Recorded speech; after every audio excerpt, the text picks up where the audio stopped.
2021 திமுக versus AIADMK வாக்கு வித்தியாசம் வெறும் 5.7% தான்.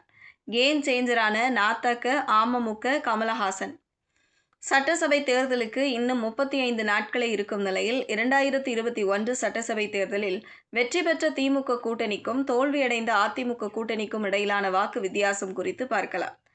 இதன் மூலமாக இந்த தேர்தலில் பல்வேறு விஷயங்களையும் கூட்டணி கணக்குகளையும் புரிந்து கொள்ள முடியும். இந்த முறை திமுக கூட்டணி, அதிமுக கூட்டணி, நாம் தமிழர் கட்சி மற்றும் தவேக என்று 4 முனை போட்டி நிலவும் என்று கருதப்படுகிறது. கடந்த தேர்தலில் திமுக தலைமையிலான கூட்டணி 45.7% வாக்குகளுடன் 159 தொகுதிகளை கைப்பற்றியது. அதேபோல தோல்வியடைந்த அதிமுக கூட்டணி 40% வாக்குகளுடன் 75 தொகுதிகளை வென்றது. இதில் 188 தொகுதிகளில் போட்டியிட்ட திமுக 133 தொகுதிகளில் வென்று 38% வாக்குகளை பெற்றது. அதேபோல் காங்கிரஸ் கட்சி 25 தொகுதிகளில் போட்டியிட்டு 18 தொகுதிகளில் வென்று 4.3% வாக்குகளை பெற்றது.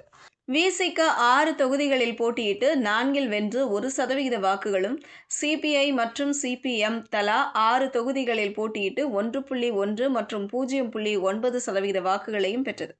அதேபோல்